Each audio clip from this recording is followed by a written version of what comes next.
Hey friends, welcome back. Today I've got our May budget planning video, so I thought I'd bring you along as we plan out the month of May and show you where our money will be going.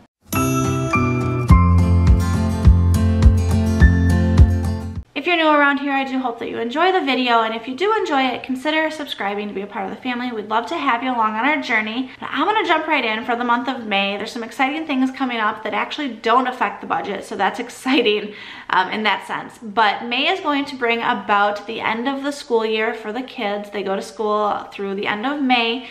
And it also brings my birthday and Mother's Day, both on May 13th this year. Alice's 5th birthday on May 14th. So there's a lot to be happy and celebrating, and so that's the fun part. As far as the budget goes, for gift giving, we actually have money set aside in our gift account already. We fund that each month, which you'll see here momentarily. And so that doesn't affect the actual line items of the budget. We just have money sitting there to spend on gift giving. So for our fixed expenses, these are the expenses that don't waver too often, or if they do waver, it's not by very much. Our rent is the same amount every single month up until we need to renew our lease again in July. Life insurance is $47.06 each month, and that is for both my husband and I. Internet, which is high-speed internet, is $64.99. We do not have cable, so it's just our internet plan. Electric is, we are on a budget plan, it's $122 a month, so that makes it easy to plan for. Netflix is $13.99 a month. We also have Hulu, but that is included in our Sprint cell phone plan, complimentary and no charge, so that's awesome. Sewer ranges a little bit, but I always budget a few dollars high at $25, and it usually comes in anywhere from between $16 and $23. Cell phone is right around $130, give or take a little bit for the taxes and surcharge fees. Our water bill typically ranges from about $20 to $30, so I just budget on the high side to be safe. Adobe Photo Suite is $52.99 every month. It is a subscription fee to be able to access all of the updated Adobe Premiere and Photoshop and all of the Adobe products for all of our video and photo editing. Groceries, we're actually going to try going a little bit lower this month because we do have a pretty stacked freezer and pantry right now. So we're gonna try to do $300, which is about $50 a week on meal plan, plus a little bit extra for anything fun that we might see or for Ibotta. I like to hunt Ibotta for fun deals and foods that we maybe wouldn't normally buy. And so if you haven't tried Ibotta, my link is down below. You'll get $10 on your first redemption rebate, and I will also get $5 for you joining. I've got a lot of videos here on the channel. I'll try and link one up top about some of my Ibotta hauls, but you can get some really good stuff if you pay attention. Gasoline for the vehicle, $150. That's just our everyday running around for my vehicle. Will does have a company car, so he doesn't have to put gas in his personal vehicle. And if we do, it doesn't really affect the gas budget much because we use his car so infrequently, but $150 covers all the back and forth and school running, picking up, dropping off that I do. Flexible and sinking funds. We are actually going to step back on this a little bit because we do have some medical bills that are now in the budget for the time being, and so we are not going to be fully funding some of these sinking funds right now. We kind of chose the more important ones and crossing our fingers that nothing else kind of pops up right now. So miscellaneous is kind of the catch-all, is the line item that catches anything that doesn't fall anywhere else. And of course we are not budgeting anything for that because we hope to be able to stick within the budget. That line item there is for the things that fall outside the budget. Kids category is going to be $50, and that will include anything we need for our new pet hamster Ted, which his story on how he came to be part of the family is in the video from the other day, which was April's budget review. Go watch that and you will see how we acquired Ted the hamster. But we just include that under the kids category because it is their pet, and we feel that any of the expenses associated with him right now can come out of that category. He's not a very expensive pet, so he doesn't really require his own line item right now in the budget. That may change in the future, but we may not even need anything for him this month. We've got adequate bedding, food, snacks, treats, etc.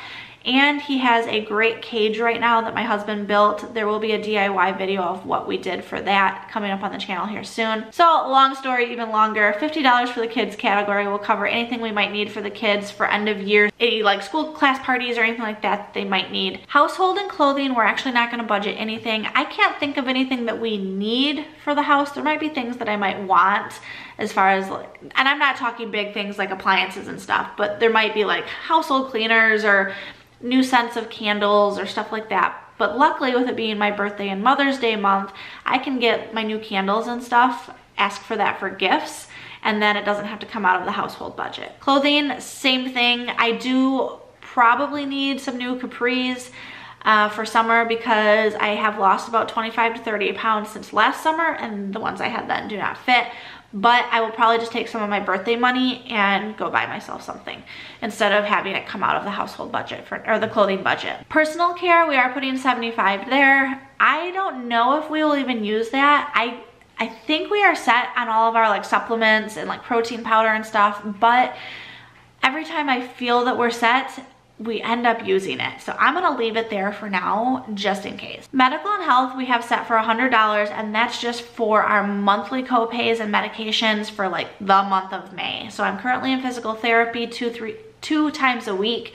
And then I also have specialist appointments each month, plus 3 to 4 prescriptions that I'm on.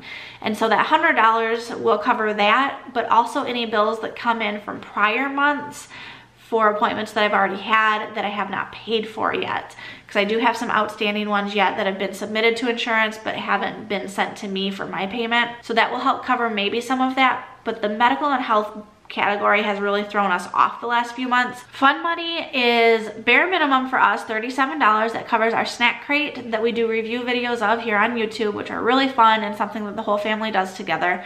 And then our Spotify account, which is $11 per month. We are not budgeting anything for dining out. And then our savings, our auto savings, we are putting $150 aside that covers things such as registration, repairs, car insurance, etc. And I actually have to renew my tags because it is my birthday month, and I know that's gonna cost like $102, so it'll just come out of that account. Gift savings is $180 per month that we set aside, and it just sits there until we need to buy gifts because we do have 13 nieces and nephews, plus 2 children of our own. That's a lot of birthdays and Christmas gifts, so we like to be prepared and set money aside each month, even if we aren't currently using it. In the debt category, this is going to be medical debt and student loans. The first associate loan is my husband's private loan for his college. It's $197.37 minimum payment right now. And then I have my Navient loans for $124.15 minimum. We do try to send extra to mine. We're working on trying to pay mine down, just the snowball method. Mine are smaller individual loans. And then medical, we actually had to set up a payment plan for when I was in the hospital back in November. I stayed 2 nights and that bill was just under $2,000. And we didn't want to drain our savings account to pay that off. We're gonna try and pay it off quicker, but minimum we have to send is $165 a month for 12 months to get that paid off. And again, we're gonna try and send more and get it paid off faster, but we didn't want to drain the savings account and then not have that emergency fund there. So with it being 0% interest, we're just gonna pay the minimums plus any extra that we can snowball and go from there. Savings, we do not put anything into our joint savings account right now. Our emergency fund, as I mentioned, is fully funded with a little bit of extra padding. Jackson's allowance and Alice's allowance are each $10 per month, and that's all we have for savings. So that actually is our full month of May in a nutshell. I think our biggest challenge is going to be the grocery budget, because we haven't done a $300 grocery budget in quite some time, but I know that we can do it because we've done it before. And we have a lot of food, so I just need to get creative with what we are working with, what we have on hand, and it still gives us $50 a week, which I can do a lot with $50 a week if I'm smart with it. So leave me a comment down below if you have any questions about the budget this month. Also, let me know if you have anything fun or exciting in the month of May. Like I said, we've got birthdays and Mother's Day and the last day of school, which I'm probably more excited than the kids are. I'm really excited to have them home for the summer. In the fall, we will now have 2 kids in full-time school. So Alice is currently just in preschool, and so she's half day. She goes 3 hours a day, Monday through Friday. And starting this fall, she'll be in kindergarten. So both of our babies will be in school all day. I'm not sure what I'm gonna do with myself. So thanks again for watching, and until next time, I'll see you later. Bye.